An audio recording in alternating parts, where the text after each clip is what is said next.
मोदी जी का कल ही एक भाषण आया था कि मैं अगर मुसलमान के खिलाफ कुछ बोलता हूँ तो मैं समाज में रहने के लायक नहीं। आदमी को सोचना चाहिए कि जो आदमी 24 घंटे के अंदर अपनी बातें भूल जा रहा हो, वो कह रहा है कि मैंने वादे पूरे करे, मैंने अपनी गारंटियाँ पूरी करी, मैंने अपने जो मैंने कहा वो पूरा करा, तो वो आदमी कहाँ पूरा करा? उससे कोई सवाल कोई नहीं करता है। दोस्तों, आज हम लखनऊ में मौजूद हैं और चलते चलते एक होटल के यहाँ पर बैठे हैं। जानने की कोशिश करते हैं कि लोकसभा चुनाव को लेकर लखनऊ के अंदर क्या माहौल है और क्या लोग सोच रहे हैं, क्या मुद्दे रहेंगे इस बार उनके वोटिंग करते वक्त। लखनऊ के अंदर 20 मई को वोटिंग है, तो क्या मुद्दे हैं, क्या सोचकर आप वोट करने जा रहे हैं इस बार?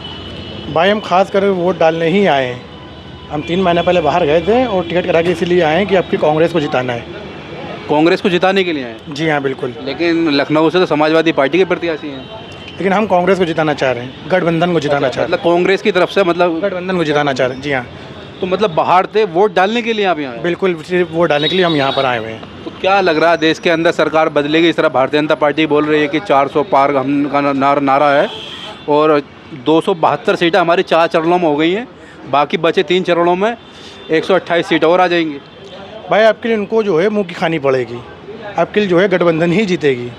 गठबंधन जीतेगा? जी हाँ, बिल्कुल गठबंधन जीतेगा। क्या कारण है गठबंधन के जीतने के? क्या लगता है आपको, जो उनके वादे हैं वो वादे हैं या जनता मोदी जी से परेशान हो गई है? वादे भाई इनके कुछ पूरे नहीं हुए हैं।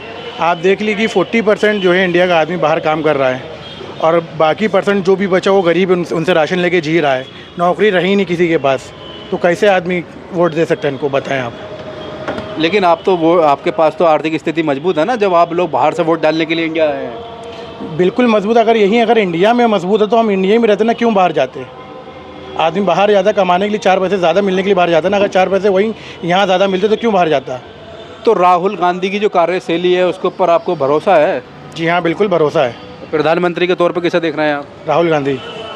उन्हीं को वोट डालने के लिए आप बाहर से आए? जी हाँ, बिल्कुल आए। हम 2 दिन पहले ही आए अभी। अच्छा। जी हाँ, 2 दिन पहले हम आए। तो वोट आपका लग रहा है कामयाब होगा? बिल्कुल। महंगाई, बेरोज़गारी तो है, बेरोज़गारी है, क्योंकि इस समय भाई ने बताया जैसे 40% भाई ने कम बताया। इस समय 70 से 80% बेरोज़गारी इस समय है यहाँ पे, कि नौकरियाँ नहीं है। सरकार दावा करती कि लघु उद्योग करने के लिए सरकार ने मुद्रा लोन दिया है अपने कारोबार करने के लिए, तो आपको नहीं लगता है? लोन कहाँ दिया है, आप बताइए कहाँ दिया लोन? सरकार दावा करती 40 करोड़ लोगों को। तो दावा करती ना, दावा तो उन्होंने जो है बहुत कुछ करा है कि मैं ये करवा दूंगा, मैं जो है 35 लाख 50 लाख जो भी बताया है खाते में आएंगे सबके।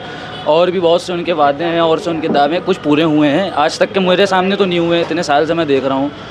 हमारा तो ये फर्स्ट टाइम है वोट लोकसभा में। तो अपना पहला वोट किसे देने जा रहे हैं आप? जी, वोट तो मुद्दा बस महंगाई और बेरोज़गारी का है। नहीं, वोट किसे देने जा रहे हैं? वोट तो हम इंडिया गठबंधन ही को देंगे, जिस हिसाब से उनका मैनिफेस्टो है, जिस तरीके से उन्होंने तो कुछ बातें बताइए जो आपको पसंद आई हो।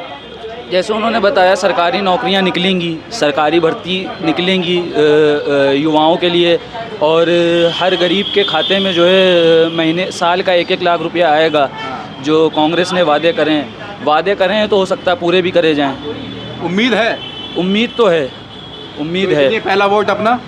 पहला वोट तो हमारे जो यहाँ से प्रत्याशी हैं रविदास मेहनोत्रा जी, हमारा तो वोट उन्हीं का, मेरा समर्थन उन्हीं का है, मैं उन्हीं को वोट दूंगा। आपको 2024 के चुनाव हैं, 4 चरण हो चुके हैं। गृह मंत्री अमित शाह दावा कर रहे हैं कि 272 तो हमारा सरकार बनाने वाला जो मैजिक नंबर है वो पूरा हो गया है। अब तो बाकी 3 चरणों के अंदर 400 जो हमारे वो है टारगेट है उसको पूरा करना है। नहीं, उनसे आप ये पूछिए कि 400 सीटें उनकी आ कहाँ से रही हैं। आप पहले चरण से स्टार्ट करिए। पहला चरण जब हुआ था तो इनके वहीं से इनका गिरावट शुरू हो गई थी। हर चरण बाय चरण इनके 10 से 15 सीटें कम हो रही हैं। 400 का अगर ये लक्ष्य लेके चल रहे हैं तो 400 का लक्ष्य ये क्यों लेके चल रहे हैं? पहला रीज़न इनका ये कि संविधान ख़त्म करना चाहते हैं ये। आज आपने सुना होगा कि मोदी जी का कल ही एक भाषण आया था कि मैं अगर मुसलमान के खिलाफ कुछ बोलता हूँ तो मैं समाज में रहने के लायक नहीं हूँ। इनका ये बयान था। रूबी मोदी जी 24 घंटे में भूल गए ना, फिर महाराष्ट्र पहुंचे, वहाँ कह दिया कि 15% मुसलमानों देना चाहिए। हाँ, तो यही सोचे ना कि आदमी को सोचना चाहिए कि जो आदमी 24 घंटे के अंदर अपनी बातें भूल जा रहा हो, वो कह रहा है कि मैंने वादे पूरे करे, मैंने अपनी गारंटियाँ पूरी करी, मैंने अपने जो मैंने कहा वो पूरा करा, तो वो आदमी कहाँ पूरा करा? उससे कोई सवाल कोई नहीं करता है, कोई नहीं पूछता उससे क्या हुआ, क्या अपने 5-10 सालों में क्या करा, पिछले सालों में। यहाँ पे राजनाथ सिंह जी का प्रचार चल रहा है। राजनाथ सिंह जी अपना एक मैनिफेस्टो लेके चल रहे हैं, उसमें अपने 10 साल में उन्होंने क्या काम कराया है, उसमें 54,000 करोड़ रुपए का काम दिखाया है। यहाँ पे आगे हुसैनगंज चौराहे पे 1.5 किलोमीटर की एक पुल बना हुआ है, उस पुल की कॉस्टिंग एक तो 33 करोड़ रुपए की। आप खुद सोचिए, 1.5 किलोमीटर का एक पुल 133 करोड़ का बन रहा है, तो उसमें कितना घपला, कितना भ्रष्टाचार हुआ होगा।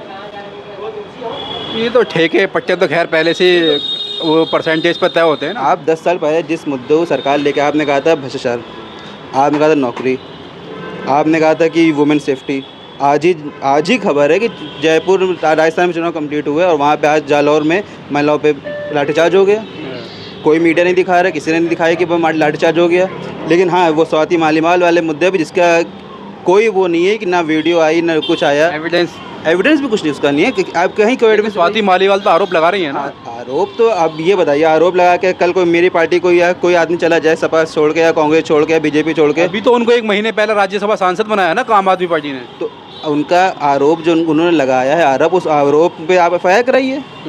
कोई FIR उन्होंने कराई है अभी तक स्वाति मालीवाल ने? अगर FIR कराए सीधे तो इसका मतलब उनका भी मामला हो गया, सेट हो गया, भाजपा डील हो गई। हो सकता है मामला सेट हो गया, वरना कुछ लोग तो कहते हैं हम भाई सुबह कहते हैं कि हम पार्टी से बड़ा नाराज़ हैं, अगले शाम को उनका मैसेज आता है कि बीजेपी ज्वाइन कर लिया उन्होंने।